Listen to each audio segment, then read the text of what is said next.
어제 김기현 후보가 52.9% 과반을 득표하며 결선 투표 없이 국민의힘 당대표로 선출됐습니다. 당대표부터 최고위원까지 지도부 전체가 친윤 주자들로 채워졌는데 비윤 대 친윤 간 갈등, 또 거야와의 협치까지 산적한 과제들도 많습니다. 한편 민주당 지도부는 비이재명계에 손을 내밀며 내홍 수습에 주력하고 있지만 갈등의 불씨는 여전한데요. 정치권 이슈들 여러 가지 짚어보도록 하겠습니다. 오늘 정영국 전 청와대 대변인, 복귀왕 전 민주당 선대위 대변인 나오셨습니다. 어서 오시죠. 안녕하세요. 네, 어제 국민의힘 전당대회 이제 막을 내렸습니다. 최종 득표율 52.93%로 김기현 후보가 이제 신임 당대표로 당선이 됐는데 이 득표율이 의미하는 바 그리고 당선 이후에 좀 평가를 한번 전반적으로 들어보도록 할까요? 예, 뭐 첫 번째는 윤석열 대통령에게 확실하게 힘을 실어주자. 네. 그리고 또 당 대표와 윤석열 대통령 간의 원활한 소통으로 내년 총선에 압승을 하자 하는 것이 이번 이제 당심에 나타난 표심이라고 할 수 있겠습니다. 그런데 이게 이제 그동안은 사자 구도였기 때문에 뭐 과반을 넘을 것이냐. 네. 굉장히 어렵지 않겠냐 하는 그런 얘기도 있었지 않습니까? 그런데 사실 1차 투표에서 결선 가지 않고 50%를 훌쩍 넘었다는 것은 그만큼 이제 우리 당원들이 김기현 대표에게 힘을 실어서 또 대통령과 원활하게 소통을 이루어서 총선 때 잡음 없이 말하자면은 그런 불협화음 없이 이렇게 하나로 가는 모습이 바람직하다는 것이 이제 공감대가 우리 당원들 사이에서 형성이 된 것 같아요. 우리 당원들 제가 이번 표결 결과를 보면서 야, 우리 국민의힘 당원들이 굉장히 참 현명하시구나. 그리고 판단력이 굉장히 이게 예리하시구나 하는 부분을 왜냐하면은 이게 53% 정도 되지 않습니까? 그리고 나머지 이제 47% 되는 것인데 어느 정도의 이제 또 견제와 균형을 요구하는 부분이 있단 말이죠. 47%라는 것이. 그래서 물론 확실하게 결선 투표 가지 않고 힘을 실어주지만 그렇지만 똑바로 해라 하는 부분도 사실상 거기에 의미에 담겨 있다. 그런 의미에서 보면은 우리가 여기에서 만족하지 않고 정말 똘똘 뭉쳐가 하나로 내년에 총선에서 임할 수 있는 그런 자세를 가져야 되는 계기가 됐다. 그렇게 저는 봅니다. 네, 사실 말씀해 주셨다시피 원래 1차 본경선 때 1위 후보가 50%를 넘지 못하면 1위와 2위 후보만이 다시금 또 결선 투표제를 치르는 방식이 있어서 과연 결선에 갈 거냐 말 거냐 이를 두고 누구도 확답을 하지 못했는데 52.93%로 최종 득표율이 나왔습니다. 이거 예상을 좀 하셨을까요? 많은 사람들이 1차에서 끝날 것이다라고 예측을 했지 않습니까? 그런데 이제 투표율이 높아지면서 변수가 생겼기 때문에 어떻게 될지는 모르겠다. 네. 뭐 그랬는데 그럼에도 불구하고 대부분 전망하는 사람들은 윤심이 통할 것이다라고 생각했었어요. 이번에 그 새로 선출된 김기현 대표 뭐 당연히 축하를 드리고 국민의힘이 새롭게 그 집권 여당으로서 국민의 민생 중심으로 운영되는 그러한 당이 되기를 기원하는 당원들, 뭐 국민의힘 당원들과 또 국민의 마음들이 함께 뭐 있다고 생각하는데 더불어서 또 윤석열 대통령도 축하를 받으셔야죠. 애썼지 않습니까? 이 김기현 당대표를 만들기 위해서 정말 많이 애쓰셨는데 맨 처음 룰 변경을 통해서 유승민 의원을 주저앉히고 그다음에 1차에서 과반이 어렵게 될 것 같으니까 나경원 의원을 출마 못하게 하고 이런 것들을 통해서 윤석열 대통령의 개입을 사실상 공식화시키다시피 했던 거잖아요. 그리고 나서 이제 대리인으로 김기현 후보가 공식화됐는데 사실상 김기현 후보가 안철수 의원이나 또 다른 의원들처럼 국민적 지명도가 있다든지라고 하면 이거보다 더 높은 지지율을 받았을 것이고 대통령실에서도 크게 무리를 안 해도 됐을 텐데 그러하기는 좀 약했던 것이죠. 다만 윤석열 대통령에 대한 충성도는 굉장히 높고 그래서 맨 마지막에 대통령실에서 어느 행정관의 개입 의혹 그러면서 이제 안철수 의원 쪽이 강성규 시민사회 수석을 공수처에 고발하는 뭐 이런 일까지도 해서 그다지 아름다운 경선은 아니었던 것으로 저는 평가를 할 것이라고 봐요. 그럼에도 불구하고 윤심이 통했다, 통할 것이다 라는 추측들이 뭐 들어맞았고 안정적인 대통령의 국정 운영을 도와주는 여당. 그런데 이제 오늘 언론의 평가를 보니까 한 보수 언론에서는 윤의 직할체제가 되었다라고 이야기를 하고, 뭐 상대적 진보 언론에서는 용산 출장소가 만들어졌다, 이렇게 이제 평가를 하던데, 사실 두 가지는 똑같은 표현이거든요. 그러니까 윤의 개입이 이제는 본격적으로 진행될 것이고, 내년 총선에서 윤석열 대통령이 공천한다라는 것이 공식화되는 것이고, 여당은 여당 자체의 어떤 정당의 민주적 구조 속에서의 결정이나 이런 것보다는 대통령 쪽에 아무래도 의존하는 그러한 정당 운영을 할 수밖에 없는 것 아니겠느냐라는 평가인 것 같아요. 그럼에도 불구하고 이번에 노정되었던 정당 민주주의의 어떤 위험성, 이런 부분들에 대해서 김기현 대표가 지혜롭게 잘 극복해 나간다면 저는 국민의 기대치에 맞는 여당이 되지 않을까, 이렇게 기대해 봅니다. 네, 참 여러모로 말도 많고 탈도 많았지만 일단 어제 부로 국민의힘 신임 당대표 김기현 후보가 당선이 됐습니다. 김기현 후보, 김기현 이제 대표에 대해서 아직까지 잘 모르는 분들도 계실 것 같아서 과연 어떤 인물인지를 좀 짚고 갈까요? 네, 앞서 말씀하신 부분에 대해서 한 네. 가지 좀 첨언을 하고 싶은데, 어제 당대표 결정되자마자 민주당에서 나온 당평이 굉장히 참 바람직하지 못했다. 정당 민주주의의 사망선고다, 이런 말씀을 하셨는데, 정당 민주주의의 사망선고는 민주당이죠. 지난 지금 개딸을 비롯해서 자당 국회의원들에 대한 압력을 행사한다든가 하는 부분에 대해서 정말 그게 정당 민주주의의 사망선고인데, 어제 당선되신 분한테 사망선고라고 하는 말씀부터 시작했다는 거는, 이건 굉장히 두렵게 생각하는 모양이다. 당과 대통령실이 하나가 되는 일체가 되는 모습에 대해서 굉장히 두려움을 느끼는구나 하는 그런 생각을 하게 되는데, 사실 이제 오늘이 당선 1주년 아니겠습니까? 앞으로 이제 윤석열 대통령 같은 경우는 이제 한일 정상회담도 있고, 또 미국의 공식 방문도 있고, 정상 공식 방문도 있고 하기 때문에 앞으로 1년 동안은 상당한 지지율이 굉장히 높아질 것으로 생각이 되는데, 그렇게 된다 그러면은 이제 총선까지 그게 이제 지지율이 계속 상승할 수 있는 호재들이 계속 이어지거든요. 그래서 민주당 쪽에서는 굉장히 두려움이, 걱정이 큰 것 같다는 생각이 들고, 김기현 대표는 뭐 판사 출신이기는 합니다만은, 판사 출신인데 왜 이제 윤석열 대통령과의 관계에 관심을 가지냐, 저는 생각할 때 김기현 대표가 지난 이제 대선 때 원내대표였거든요. 네. 그 당시에 뭐 우리 당 국민의힘 입장에서 봤을 때 굉장히 또 내용이 있었지 않습니까? 그 대표와의 후보와의 갈등, 이런 문제로 내용들이 있었는데, 그 과정에서 김기현 대표가 굉장히 중재 역할을 잘했다. 그래서 당이 깨지는 그런 아주 위험한 상태로 가는 그런 것을 막고 중재를 잘해서 잘 이렇게 봉합을 해가면서 이제 그 당시에 이제 대선 후보를 잘 이렇게 갖고 와갔다.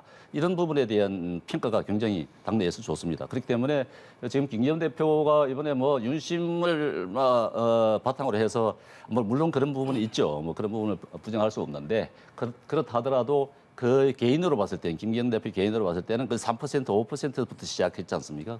그래서 지금 53%까지 가는, 개인으로 봤을 때는 한편의 드라마를 쓴 거죠. 그런 점에서 봤을 때는 그것도 뭐 본인의 노력 없이 되겠습니까? 뭐 당내 의원들을 설득하고, 당외 지역의 전국의 당협을 돌아다니면서 당원들을 설득하고 하는 그런 모습을 보이면서 본인의 지지를 더 확보를 한 노력들이 있기 때문에, 꼭 윤심만 가지고 했다, 이렇게 하면 본인은 서운해 할 수 있을 겁니다.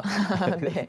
그런 측면이 있다고 보여집니다. 네, 이제는 김기현 대표 체제의 국민의힘을 또 함께 협치의 대상으로 이후 총선에서는 또 상대로서 맞서게 될 텐데, 민주당 입장에서는 김기현 대표가 되는 게 어떤 의미로 좀 받아들여질지 궁금하네요.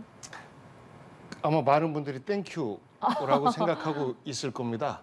왜냐하면 확장력이 없잖아요. 윤석열 대통령 지지율 그 내에서 이렇게 머물게 될 가능성이 매우 높다. 상대적으로 안철수 의원이나 또 그 천하람 후보 같은 경우에는 중도와 또 나름대로 보수적 개혁을 원하는 이런 분들을 포괄해서 당을 더 확장시킬 가능성이 높았는데 이제 그렇지 못하게 됐다. 그렇기 때문에 상대적으로 국민적 지지도가 낮다라고 하는 것은 내년 총선에서의 간판으로 뛰어야 되는데 그 간판으로 뛸 인물로서는 인물의 중량감이 좀 떨어지는 것 아니냐.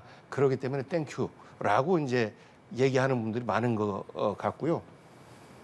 김기현 후보는 실무형이죠. 그야말로 김기현 후보가 이번 당 대표를 바탕으로 해서 다음번 대통령 출마를 염두에 두고 있다라고 생각하는 분들 아마 국민의힘에도 없을 것이고 민주당 내도 없을 거예요. 그러니만큼 윤석열 대통령을 중심으로 한 중간지대의 어떤 어떤 관리형 대표 이렇게 그 스스로도 이제 위상 찍고 있는 것 같고 네. 이제 그런 것이 맨 처음 말씀하신 것처럼 초기 지지율은 굉장히 낮은데 상대적으로 이제 대통령실에서 이리저리 뭐 룰 바꿔라 그리고 나경원 주저앉히고 그리고 매우 적극적인 개입을 하는 것으로 해서 고소고발까지 일어나고 하면서 이제 50%까지 넘어왔는데 사실상 대통령이 이런 정도까지 관심을 기울였음에도 불구하고 과반을 간신히 넘었다라고 하는 것은 어찌 보면 좀 창피한 일이기도 한 겁니다. 만약에 이것이 지난번 때처럼 그 국민 여론 50%가 반영된 결과다라고 하면 받아들일 수 있을 것 같아요. 그런데 당내 당원 중심의 100% 투표임에도 불구하고 50%간 넘었다라고 하는 것은 망신 간신히 면한 거거든요. 내용으로 볼 때는. 그래서 저는 이것을 그래 윤심이 이겼어라고 환호하기보단 당원들 내에서도 아까 말씀하신 것처럼 견제와 균형의 목소리가 담겨져 있는 것 아니겠습니까? 그래서 겸손하게 내 생각과 다른 상대방의 생각을 존중하고 배려하는 그런 가운데서의 국정 운영과 그런 가운데서의 여당 운영 이런 것들을 앞으로 교훈으로 받아야 될 것 아닌가라고 전망을 해보고요. 상대적으로 합리적인 분 맞습니다. 김기현 의원. 그런데 이제 당대표 나오면서 목소리도 좀 세지고 뭐 그렇게 됐는데 과거의 그 합리적인 모습으로 돌아가서 우리 국회 운영의 걱정을 좀 덜어주셨으면 하고 기대합니다. 네, 득표율 얘기를 좀 해주셨으니까 자세하게 짚어보자면 김기현 대표가 52.93%로 당선이 됐고요. 2위인 안철수 후보가 23%, 그리고 3위 천하람 후보가 14%, 4위 황교안 후보가 8%로 이렇게 순위에 올랐습니다. 이 각각의 득표율이 좀 의미하는 바를 짚어보면서 해석을 해볼까요? 안철수 후보와 김기현 후보 대표의 표 차이가 한 30%포인트 정도가 됩니다. 네. 그러니까 안철수 후보가 얻었던 표의 2배 이상인데 그만큼 이제 안철수 후보 같은 경우는 사실 초반에 시작할 때는 굉장히 여론조사를 높게 시작하지 않았습니까? 레이스가 진행될수록 계속 이제 까먹은 그런 과정을 보게 됐는데 그것은 이제 안철수 후보가 이제 그런 과정 속에서 본인의 선명성이라든가 뭐 이런 부분들에서 좀 전략적인 미스가 있지 않았을까 싶은 생각이 듭니다. 그런 것도 있었겠지만 당원들은 이제 어느 후보가 대통령과의 정말 마찰 없이 정말 소통을 잘하면서 내년 총선을 성공적으로 할 수 있을까 이 부분에 대해서 굉장히 비중을 많이 뒀던 것 같아요. 그러면 안철수 후보라든가 뭐 나머지 후보들이 대표가 됐을 때는 네.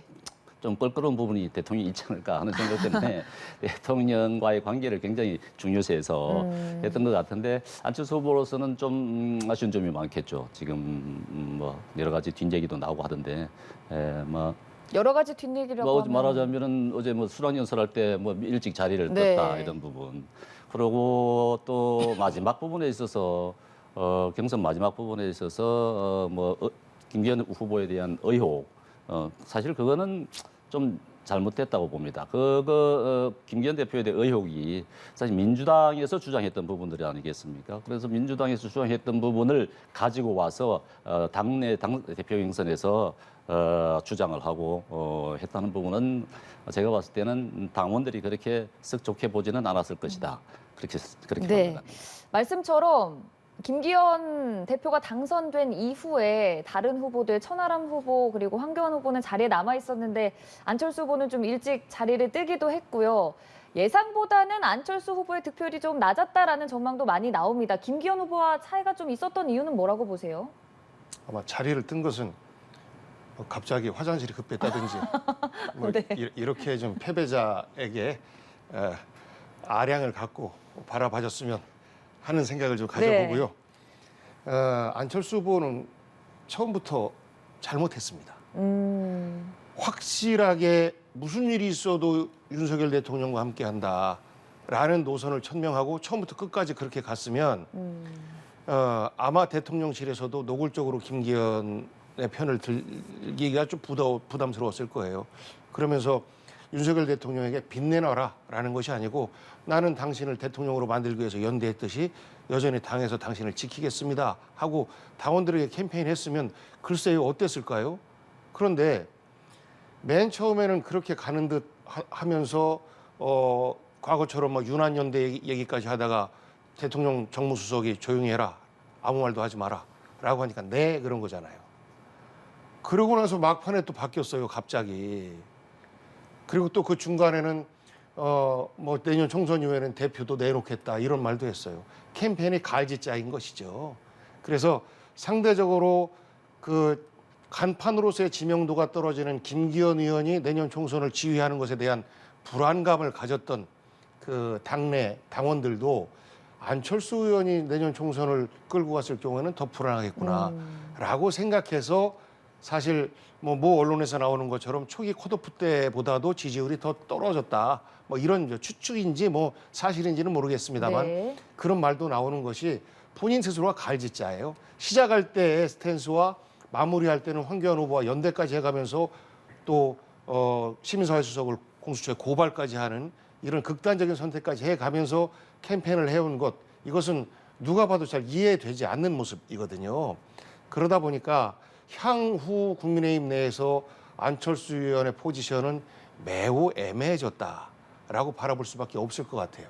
그러니까 뭔가의 가능성, 예를 들어서 정당 민주주의를 훼손하고 있는 윤석열 대통령에 대한 비판을 차라리 앞장서서 하고 그러니까 비윤 반윤의 핵심이 본인이 되었다라고 하면 비전이 생길 수가 있어요. 그런데 그렇지도 않거든요. 그런 이미지는 오히려 천하람 후보가 가져갔단 말이죠. 그래서 안철수 의원의 향후 미래는 굉장히 좀 답답해졌다. 이렇게 볼 수밖에 없을 것 당 같습니다. 내에서 좀 애매해졌다고 하면 안철수 후보 입장에서는 앞으로 어떤 행보를 좀 보이게 될까요?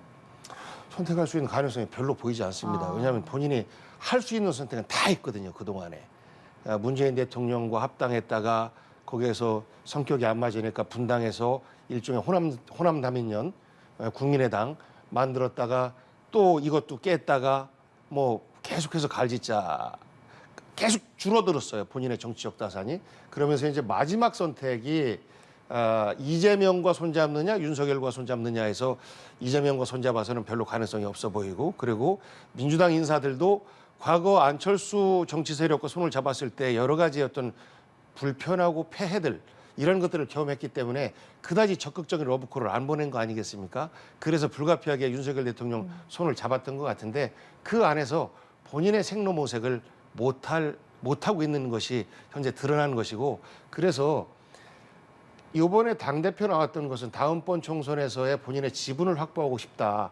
그 지분을 바탕으로 해서 그다음 대통령 선거에 접근하고 싶다라는 의도였었던 것 같은데 저는 오히려 마이너스가 됐다라고 평가를 하고 싶습니다. 네, 이제 이런 상황이다 보니 안철수 후보의 정치 생명에 대한 얘기까지도 나오는데 다음번 총선에서의 뭔가 기회를 노려볼지 아니면 더 나아가서 탈당 얘기도 나오고요. 어떤 시나리오로 좀 흘러갈 가능성이 크다고 보세요? 설마 탈당이 하겠습니까? 당의 화합을 위해서 헌신하겠다 본인이 그렇게 말씀을 하셨는데 사실상 이번에 당대표 선거를 통해서 본인이 국민의힘 내에서 본인의 세력을 확보한다든가 당내에서 원내에서도 마찬가지고 원외에서도 그러고 본인의 입지를 사실 강화를 했어야 되는 것이 맞습니다. 그런데 실패를 한 것이죠. 원내에서 국회의원들을 자기 사람으로 끌어들인 사람이 없단 말이죠. 또 바깥 원외에서도 마찬가지입니다. 당협을 본인이 많이 다니긴 했습니다만은 적극적인 지지를 이끌어낸다든가 뭐 그런 부분에 있어서도 실패를 했고 했기 때문에 이번을 통해서 상당한 타격을 받았다. 사실 본인은 이제 국민의힘에서 자기가 설 자리가 그렇게 많지 않다는 걸 스스로 알고 있지 않습니까? 네. 그렇다 그러면은 이번에 확실한 리더십을 보여주면서 당원들한테 각인을 시켜 주셔야 되는데 그런 부분에서 상당히 미흡한 부분이 있지 않냐. 그렇지만은 또 다시 이 당을 뛰쳐나가서 새로운 길을 모색할 것인가 그런 부분은 굉장히 위험성이 있기 때문에 어떻게 하든지 국민의힘에서 본인의 자리를 좀 확보를 하려고 하는 노력을 보이지 않을까 싶습니다. 아마 본인이 말씀하셨듯이 화합을 위해서 헌신을 할 수 있는 부분이 생기지 않을까 싶습니다. 자리 확보를 위한 노력이라 하면 결국 총선을 대비하면서일까요? 이제 총선 때도 이제 본인의 역할이 있을 수 있지 않습니까? 대중적인 지지도가 굉장히 높기 때문에 전국을 다니면서 지지 연설을 해준다든가 하면은 본인도 이제 그런 과정을 통해서 당원들과 호흡을 같이 하고 그러면서 자기 입지를 갖다가 강화를 할 수 있는 부분들이 또 있기 때문에 총선에 어떤 역할을 하느냐. 본인이 물론 살아남아야 될 부분이 있긴 합니다만은 그런 과정들을 다 거쳐야 또 큰 길을 갈 수 있는 그런 여건이 마련되는 것이니까 아마도 당내에서 열심히 하시지 않을까 싶습니다. 네, 사실 이번 4인 사각 구도를 형성했던 후보들 모두 이 대회 이후에 김기현 대표가 이 남은 후보들과 함께 앞으로는 연포탕 화합을 이끌어나겠다. 또 윤석열 대통령도 승자도 패자도 없다. 이런 얘기들을 많이 했었거든요. 앞으로의 총선 과정에 있어서는 이 4인 사각 구도를 형성했던 후보들이 좀 큰 역할을 많이 할 것으로 보인다는 해석도 있습니다. 저는 어려울 것 같아요. 아, 그래요? 네. 특히 그 이준석계로 불리워졌던 천하람 후보와 그 천하용인 네. 이분들 다 낙선했지 않습니까? 그 김재원 후보가 이제 수석 최고위원이 된 거죠. 네. 그 보니까 이제는 이준석계는 더 이상 여기 발붙일 틈이 없다. 평가받은 것이다 당원들에게 이렇게 얘기를 해요. 이것은 이준석 때문에 윤석열 대통령이 얼마나 불편했고 이준석 때문에 당이 얼마나 힘들었느냐라는 것이거든요.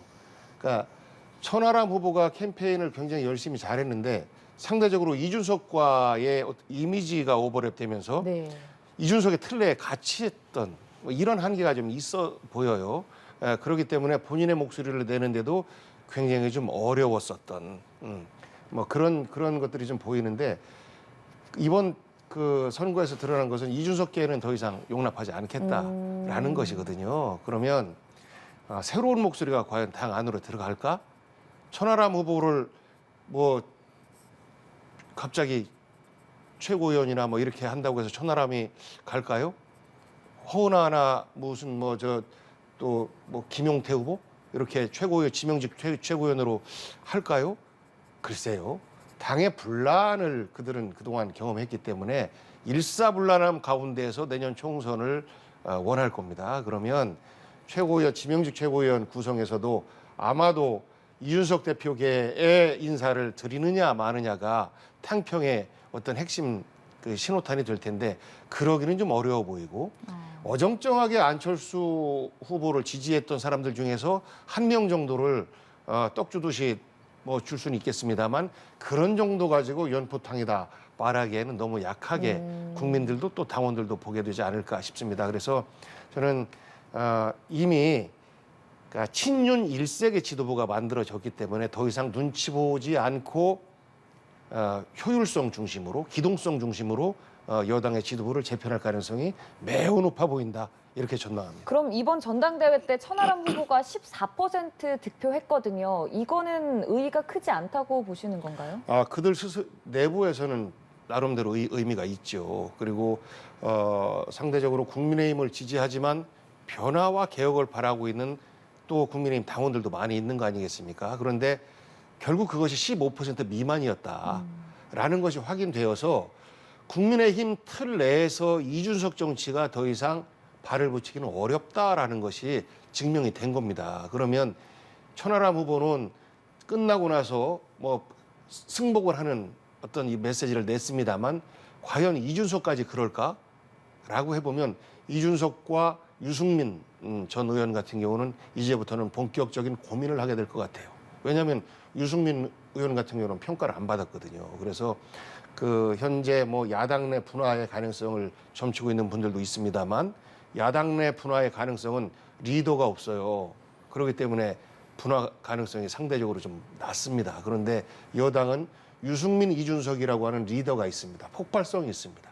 이들이 국민의힘 내에서 다음번 공천이 그 해당되는 한 사람뿐만 아니라 일정 정도 세력으로서의 보장을 받지 않으면 이들 또한 결단할 가능성이 굉장히 높아 보여서 연포탕을 하려면 이준석계를 끌어들여야 되는데 이준석계를 끌어들이면 자꾸 최고위원회 내에서 회의 때마다 또 다른 갈등, 새로운 뭐 어떤 어떤 문제 제기 이런 것들 때문에 효율적인 일사불란함 이런 것들은 상실될 가능성이 매우 높아서 한 명이지만 그 스피커의 크기는 전체와 맞먹을 정도의 목소리거든요. 그렇기 때문에 그런 거를 선택할 가능성은 굉장히 낮아 보이고 그렇기 때문에 상대적으로 이준석계는 정치적 위기를 맞이했다라고 보는 것이 맞을 것 같습니다. 친 이준석계 4명 일단 모두 탈락했습니다. 정치적 위기까지라고 표현을 해주셨는데 비슷한 생각이세요?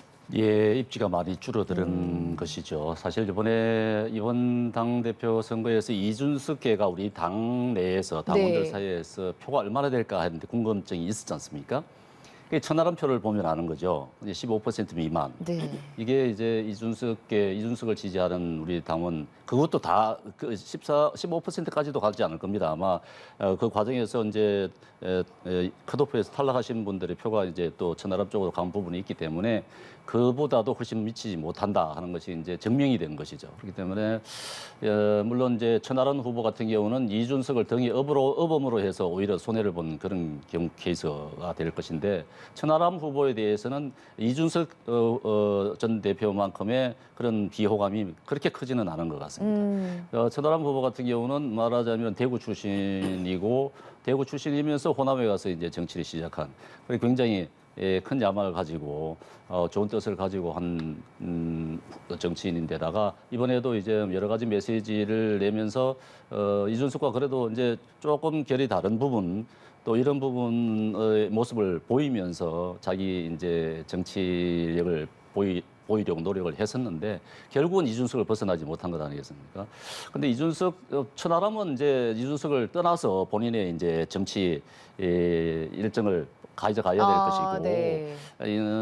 본인은 아마 그렇게 생각해야 될 겁니다. 그렇지 않으면 이준석과 같이 간다 그러면은 아마 이준석을 넘었어야지 이준석과 같이 간다 그러면은 본인의 정치 가도에는 큰 도움이 되지 않을 거라고 본인이 판단할 것 같고 이준석은 참 어려운 상황에 놓여 있다. 이게 누가 봐도 그렇습니다. 당내에서도 그렇고 외부에서도 뭐 그런 평가가 가능할 것 같은데 이준석 대표는 이제 앞으로 어떤 행보를 보일지가 좀 관심이 됩니다. 그렇다고 뭐 당을 떠나느냐 뭐 이런 부분은 아닐 것 같고 김기현 대표가 말했듯이 연포탕이 뭐 다 포용을 할 수 있는 그런 아량이 있는 분이고 하기 때문에 우리가 참 우리 국민의힘은 모두가 다양성을 가진 그러면서 하나로 나가는 그런 당이 될 것이라는 모습을 보여줄 겁니다.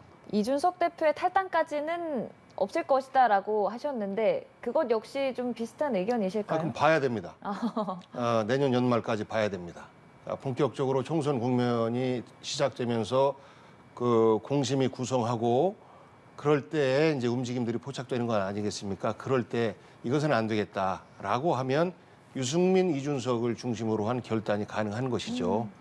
그럴 때에 그 국민의힘에서 어떻게 그것을 막을 수 있느냐, 막아낼 수 있느냐 이것이 어찌 보면 내년 총선에서의 가장 중요한 어떤 뭐 일종의 위기이자 기회가 될 수 있을 것 같아요. 그런 위기를 잘 활용하면 총선에서도 호재로 작용할 수 있고 그렇지 못하면 갈등이라고 하는 또 분열이라고 하는 어떤 극단적인 위기 속에서 헤맬 수 있다라는 전망을 좀 해보고요. 천하람 후보 같은 경우는 당에서 품기 편하죠. 당선되지 않은 호남에 또 공천 주면 되니까 아무런 부담이 없어요. 그런데 그 나머지 김용태, 허은하, 특히 이준석 수도권 내에서 공천 줄까요? 글쎄요. 저는 지금 이런 정도의 그 품 넓이를 가진 윤석열 대통령이 용납하지 않을 것 같습니다. 네. 참 전당대회 이후의 지각 변동에 대한 얘기도 많이 나오고 있는데요. 일단 당대표 김기현 후보 그리고 최고위원 4명, 청년 최고위원 1명까지 당선이 됐습니다. 국민의힘 새 지도부에 대한 평가를 좀 하면 좋을 것 같아요. 최고위원 아주 절묘하게 된 것 같아요. 그러니까 지역 안배가 잘 된 것 같습니다. 네. 뭐 김재원 최고위원 같은 경우는 TK죠, 대구. 그리고 이제 김병민 씨는 서울이고 네. 또 조수진 씨는 호남이거든요. 근데 이제 태영호 같은 경우는 평양이지 네, 않습니까? 그렇죠. 이번에 이제 당 대표가 지명직 최고위원을 누구를 할지는 모르겠습니다만은 굉장히 다양한 이 스펙트럼을 가진 그리고 다양한 지역을 의도하지 않은 그런 구성이 됐는데 뭐 다들 일심이기 때문에 뭐 총선을 향해서 좋은 방향으로 다들 합심을 해서 나아갈 것으로 보입니다. 새 지도부 평가 한번 들어볼까요? 똑같은 목소리가 나올 거기 때문에 최고위원회에서 발언하기 참 어렵겠다라는 생각을 해봤습니다. 모두 친윤이잖아요. 앞장서 친윤을 손들고 나서서 표명했던 사람들이고 특히 이제 젊은 김병민 최고위원 같은 경우에는 젊은 사람들 내에서 가장 윤석열 대통령 또 국민의힘을 대변하기 위해서 노력했던 이런 사람들이라 젊은 사람이 좀 심한 거 아니야?